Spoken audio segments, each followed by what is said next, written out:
Hi,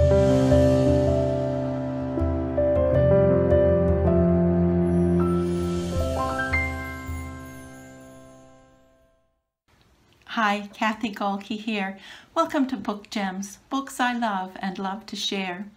Last week we celebrated Teacher Appreciation Week and Teacher Appreciation Day. And there's never a day we shouldn't appreciate the teachers in our lives and in the lives of our children and grandchildren.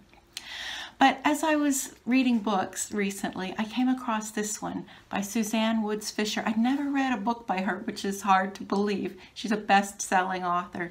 But this one is called The Moonlight School, and it's a wonderful story about teachers. It's interesting to me that for many, many years, it was assumed that there was a window in a child's life when they could learn to read. And after that window was closed, after that time passed, they couldn't. Well, this book is just a tribute to the busting of that myth. I'll read you the back cover copy because I think it just says a lot. Haunted by personal tragedy, Lucy Wilson arrives in Rowan County, Kentucky in the spring of 1911 to assist her cousin Cora Wilson Stewart, superintendent of schools. A fish out of water, Lucy is appalled by the primitive conditions and intellectual poverty she encounters. Born in those very hills, Cora knows the twin plagues of illiteracy and poverty. So does Brother Wyatt, a singing school master who travels through the hills. Involving Lucy and Wyatt, Cora hatches a plan to open the schoolhouses to adults on moonlit nights. The best way to combat poverty, she believes, is to eliminate illiteracy. But will the people come? As Lucy emerges from a life in the shadows, she finds purpose along with something else she hadn't expected: love. Inspired by true events, this novel from best-selling author Suzanne Woods Fisher brings to life the story that shocked the nation into taking adult literacy seriously. In the back of the book, there's a section that says fact or fiction, and this is what the book was partly based on. Molly McLaughlin, who was an elderly mountain woman, this was factual, and there were 3 aha moments with mountain people that provided Cora Wilson Stewart with the inspiration for her life's work.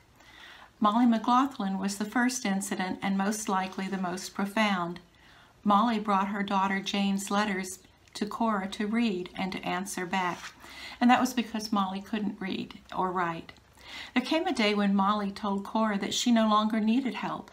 She had bought a speller, she had bought a speller for herself and had taught herself to read. For Cora, Molly's accomplishment turned upside down the current academic presumption of adult literacy. And so the book begins. Now Lucy and many of the characters are fictional, but it is based on fact. And it's interesting because Lucy's story about a tragedy that happened early in her life that haunts her all her life, what can I say? It's gradually resolved through the book, but not everybody knows it. In fact, Lucy's the only one that knows for sure. And in the end, she must make a decision whether to reveal the truth that would put lots of things in their right order or their proper order, but it could also damage lives of people she loves.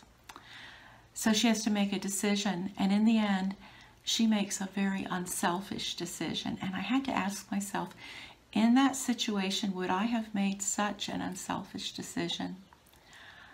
It's a good question. I love a book that makes me ask those personal questions as well as takes me to another time and place and introduces me to stories, true stories that I never knew anything about. So, in appreciation of teachers and reading, I highly recommend Suzanne Woods Fisher's The Moonlight School. It's available wherever books are sold and online. So until next time, until I can bring another book to you, take care, God bless, and happy reading.